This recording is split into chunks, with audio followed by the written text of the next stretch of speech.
음악 이론에 의하면 음악에는 세 가지 요소가 있다고 그럽니다. 첫 번째가 멜로디입니다.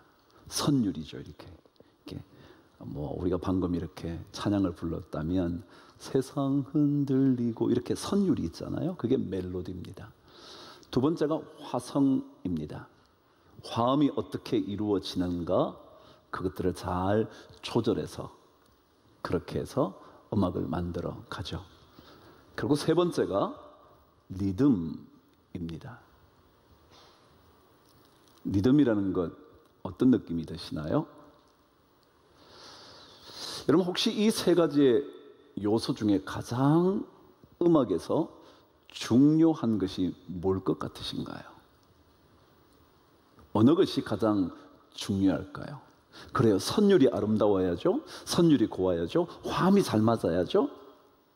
근데 사실은 가장 중요한 음악의 요소는 리듬이라 그럽니다. 리듬이라는 것은 원래 그리스어 리트무스라는 단어는 흐른다라는 단어에서 왔다고 합니다. 흘러간단 말이죠.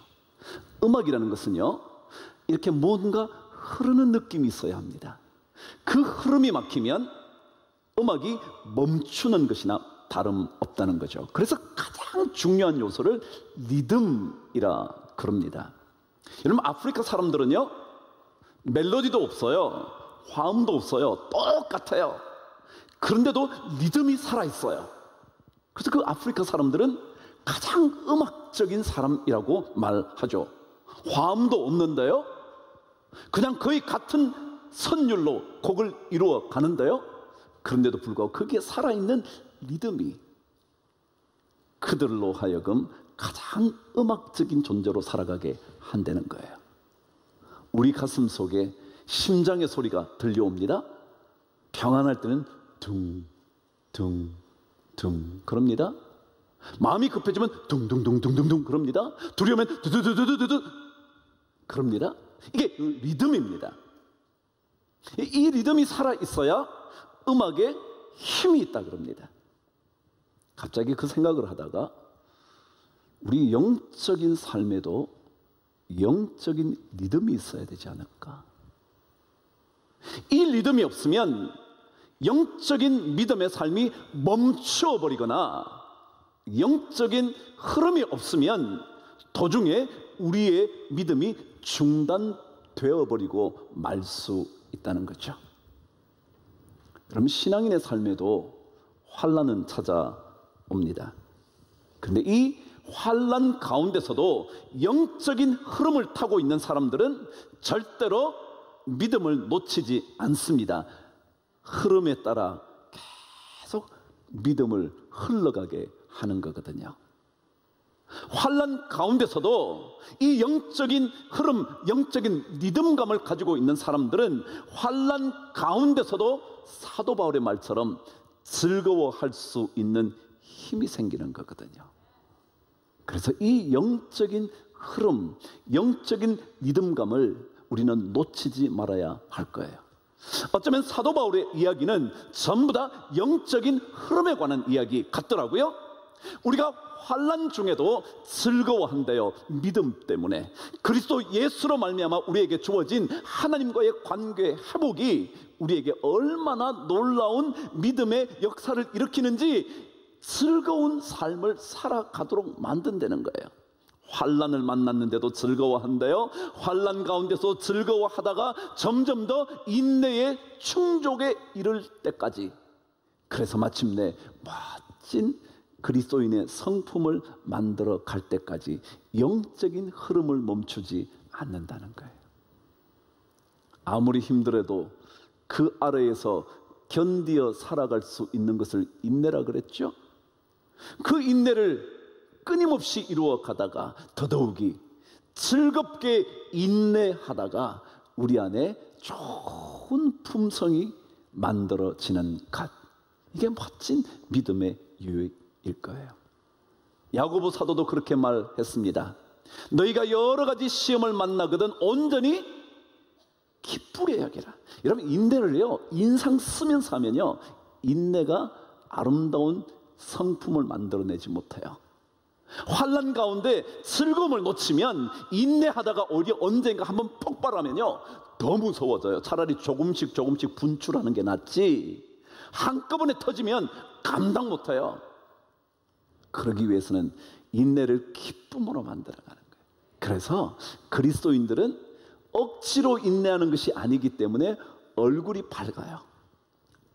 억지로 인내하면요 얼굴이 자꾸 굳어지잖아요. 억울하니까, 원통하니까, 분노하니까.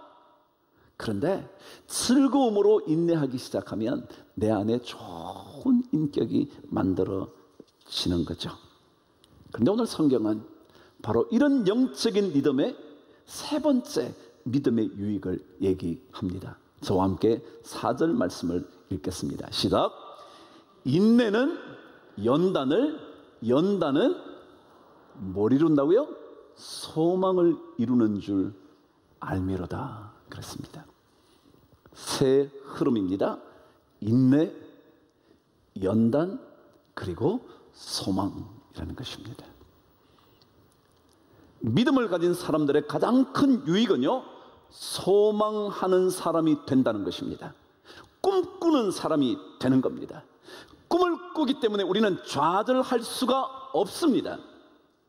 꿈이 끊어지는 순간 우리는 그 순간부터 더 이상 일어설 수 없는 절망의 나락에 떨어져 버리고 맙니다. 그런데 꿈을 꾸는 한, 소망하는 한 우리 안에는 계속해서 인내할 수 있고요 그것으로 말미암아 더 좋은 성품의 사람으로 만들어져 갈 수 있습니다. 결코 좌절하지 않을 수 있는 이유는 소망 때문에 그런 거거든요. 계속해서 희망을 품고 살 수 있기 때문에 그런 거거든요. 끊임없이 절망으로부터 이겨낼 수 있기 때문에 우리는 낙심하지 않을 수 있는 거죠. 그래서 사도 바울은 고린도 후서 4장 7절에서 9절까지 놀라운 고백을 이렇게 하는 겁니다. 한번 읽어보실래요? 시작. 우리가 이 보배를 질그릇에 가졌으니 이는 심히 큰 능력이 우리에게 있지 않고 누구에게 있다고요? 하나님께 있다. 하나님께. 사도 바울에게는 소망이 있었어요. 그게 뭐냐면 우리 같은 보잘것없는 질그릇 같은 인생에도 하나님의 놀라운 능력이 내게 있기 때문에 나는 모든 것을 견딜 수 있다는 거예요. 모든 것을 인내할 수 있다는 거예요. 그래서 8절은 이렇게 기록되어 있습니다. 읽어보실래요? 시작. 우리가 사방으로 우겨쌈을 당하여도 쌓이지 아니하며 답답한 일을 당하여도 낙심하지 아니하며 박해를 받아도 버림받지 아니하며 거꾸러뜨림을 당하여도 망하지 않는다. 이게 뭐냐면 소망을 품고 나니까, 하나님이 내 능력이 되신다는 소망을 품고 나니까 어떤 일을 만나도, 우겨쌈을 당하여도, 박해를 당하여도, 답답한 일을 당하여도, 거꾸러뜨림을 당하여도 우리는 결코 쓰러지지 않는다는 거예요. 왜냐하면 우리 안에는 그 소망이 살아 있거든요. 하나님을 향한 소망을 품고 나면 그리스도인의 삶 속에는 그분의 능력이 임하게 되는 거죠. 그러니까 결코 낙심할 수 없다는 거예요. 낙심하지 않으니까 견딜 수 있잖아요. 낙심되고 나면 그냥 포기하잖아요. 끝나버렸다 생각되니까 말이죠. 하나님께 소망을 둔 사람은, 믿음의 사람은 그리스도 안에서 반드시 좋은 것을 얻게 될 것이라는 소망을 품고 살아요. 그 소망이 믿음의 사람에게만 있는 거죠. 사도 바울은 그래서 로마서 8장 32절에서 이렇게 고백을 했습니다. 자기 아들을 아끼지 아니하시고 우리 모든 사람을 위하여 내어주신 그분께서 그 아들과 함께 우리에게 좋은 것 주시지 않겠냐. 그는 소망이 있었어요. 아, 그래, 하나님께서 예수 그리스도를 십자가에 죽게 하심으로 나를 건져 주셨다면 그 아들과 함께 모든 좋은 것, 모든 것을 우리에게 주실 수 있다라는 소망을 품은 거예요. 소망을. 그 그 소망을 품고 나니까 이런 고백이 나오는 거예요. 거꾸러뜨림을 당하여도 박해를 받아도 답답한 일을 만나도 그리고 사방으로 우리를 우겨싸는 그 수많은 환난이 있다고 하더라도 여러분, 육신의 아버지도 좋은 것 주려고 하지 않나요? 정상적인 아버지라면 말이죠. 그런데 하늘에 계신 아버지야 더 말할 게 있겠냐고요. 육신의 아버지도 좋은 것을 자녀에게 줄 알거든 하물며 하늘에 계신 너희 아버지일까 보냐. 주님의 말씀이 그런 거 아닌가요? 그래요. 하나님이 우리에게 좋은 것 주실 거다. 이 소망을 품게 되는 그 사람이 바로 믿음의 유익을 누리는 사람이죠. 그래서 사도 바울은 5절에서 이렇게 고백을 하는 겁니다. 읽어보실까요? 시작. 소망이 우리를 부끄럽게 하지 아니하만. 소망은요 절대로 우리를 부끄럽게 하지 않는데요. 여러분과 제가 품은 믿음의 사람이 품고 사는 이 소망이 절대로 우리를 부끄럽게 하지 않는데요. 여기에 부끄럽게 하지 않는다라는 낱말의 뜻은 낙심하게 만들지 않는다. 그 뜻과 똑같아요. 낙심하지 않는. 소망이 있으면 낙심하지 않는다는 거예요. 그래서 하나님의 사람들은 반드시 이 찬양을 부르죠. 하나님은 나를 결코 실망시키지 않으신다고. 하나님은 절대로 그렇지 않다. 그리고 살면 살수록 그래, 하나님은 나를 실망시킨 적 없지. 그래서 이 노래를 우리가 부르는 거예요. 저와 함께 이 찬양을 부를 텐데요. 하나님은 한 번도 나를 실망시킨 적 없다. 이건 믿음의 사람들이요 살아가면서 저절로 고백하게 돼요. 물론 환난을 만나요. 시험을 만나요. 억울한 일을 당해요. 답답한 일이 끊임없이 쏟아져요. 그런데 소망을 품고 살기 때문에 결국에는 하나님이 나 실망시킨 적 없지. 그 고백을 하게 돼요. 우리 찬양 함께 주님께 드리면서 실망시키지 않으시는 소망을 주시는 하나님을 한번 만나보시죠. 하나님 한 번도 나를 실망시킨 적 없으시고 언제나 공평과 은혜로 나를 지키셨네. 지나온 모든 세월을 들어보십시오. 지나온 모든 세월들 돌아보아도 그 어느 것 하나 주의 손길 안 미친 것 전혀 오신실하신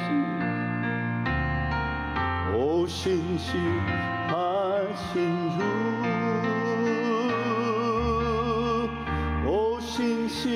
오신실하신 주 내 너를 떠나지도 않으리라 내 너를 버리지도 않으리라 약속하셨던 주님 그 약속을 지키사 이후로도 영원토록 나를 지키시리라 박지 오신실하신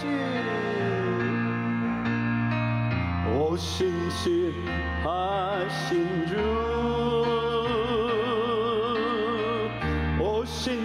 오신실하신 주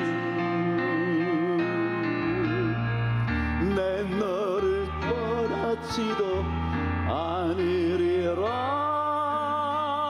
내 너를 버리지도 않으리라 약속하셨던 주님 그 약속을 지키사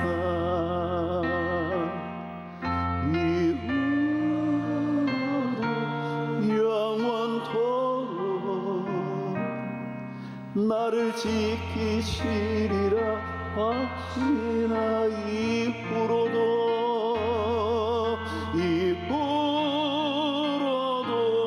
영원토록 나를 지키시리라 확신하네.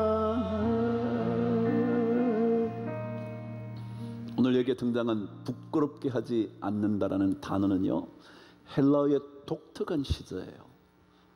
이 시제는요, 현재 형태로 되어 있지만 이런 의미를 가지고 있습니다. 지속적인, 그리고 계속되는, 멈추지 않는 이런 시제를 갖고 있습니다. 말하자면 하나님께서 소망을 품게 하시는 그 믿음의 유익을 주시는 그분은 결코 우리를 부끄럽게 하지 않는, 지금도 그리고 계속해서 멈추지 않는, 여러분이 찬양하신 것처럼 이후로도 영원토록 나를 지키시리라 확신하네. 신앙은 그런 거예요. 소망을 품고 나면 우리 삶 속에 낙심이 떠나기 시작해요. 근데 이 낙심이 떠나는 것은요, 지금만이 아니에요. 계속해서. 그래서 언제인가 인생의 마지막 순간에 부를 때, 그래, 하나님은 나를 한 번도 실망시킨 적 없지, 그 고백을 하는 거예요. 그런데 오늘 성경은 이 소망이 우리를 낙심시키지 않는 이유 하나가 있는데, 그것은 바로 하나님 사랑 때문에 그렇다요. 저와 함께 다시 한번 5절을 읽겠습니다. 시작. 소망이 우리를 부끄럽게 하지 아니함은 우리에게 주신 성령으로 말미암아 하나님의 사랑이 우리 마음에 부음바 됨이니. 그랬습니다.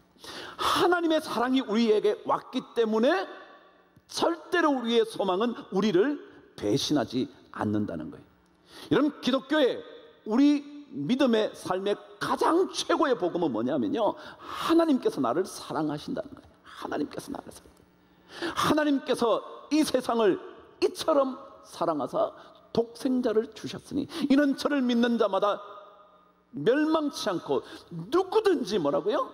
영생을 얻게 하는 이 놀라운 하나님 사랑 때문에, 하나님 사랑 때문에, 그 사랑이 우리에게 주어졌기 때문에 이 소망은 우리를 절대 배신하지 않는다. 하나님은 그 아들을 우리에게 주셨습니다. 그것이 오늘 성경 6절의 말씀에 기록된 것입니다. 함께 읽으실까요? 시작. 우리가 아직 연약할 때에 기약대로 그리스도께서 경건하지 않은 자를 위하여 죽으셨도다.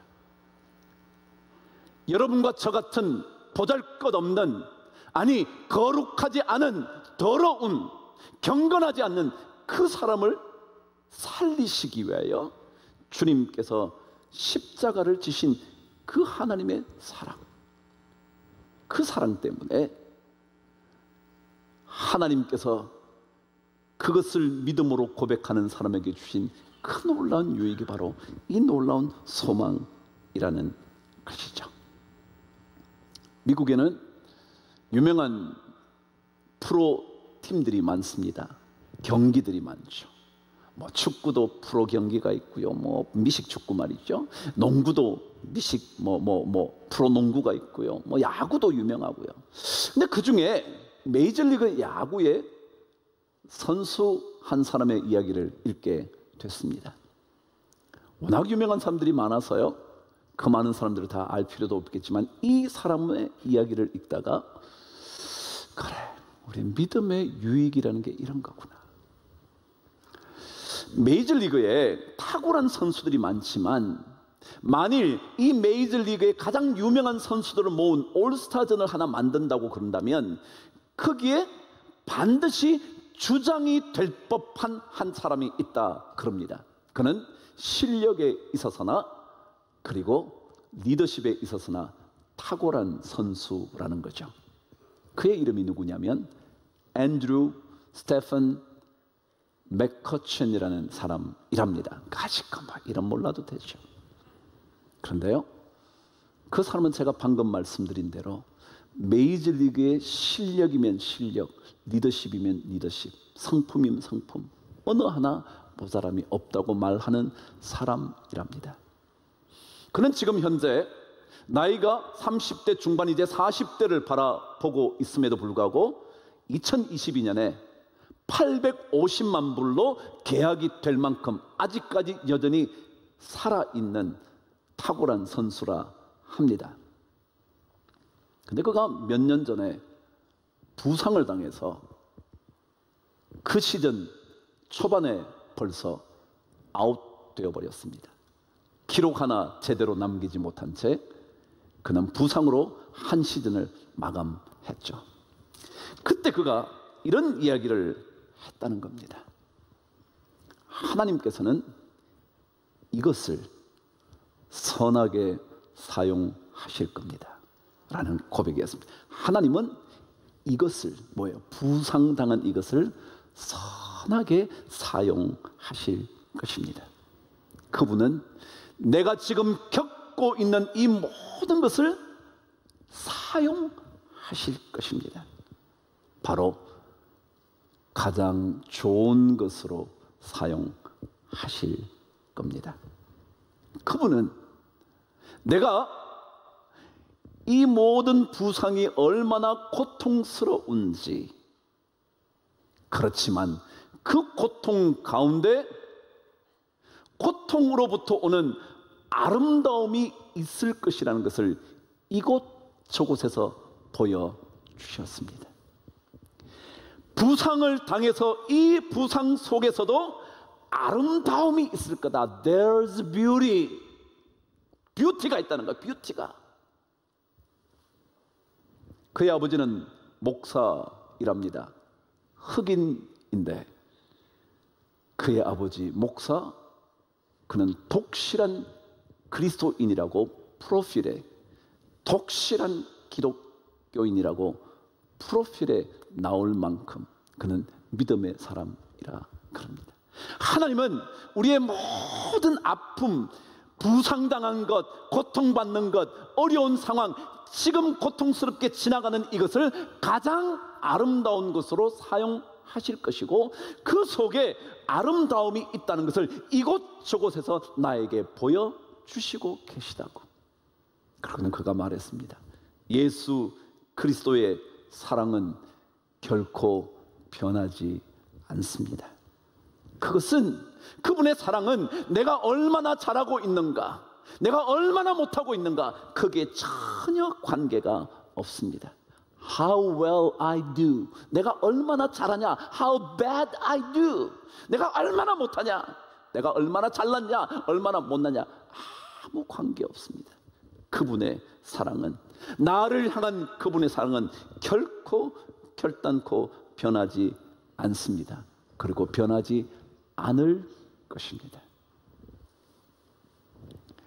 신앙은 어떤 거냐 하면요, 환난 가운데서도 소망을 품습니다. 그래, 절대 이 환난으로 내가 낙심할 수 없지. 왜요?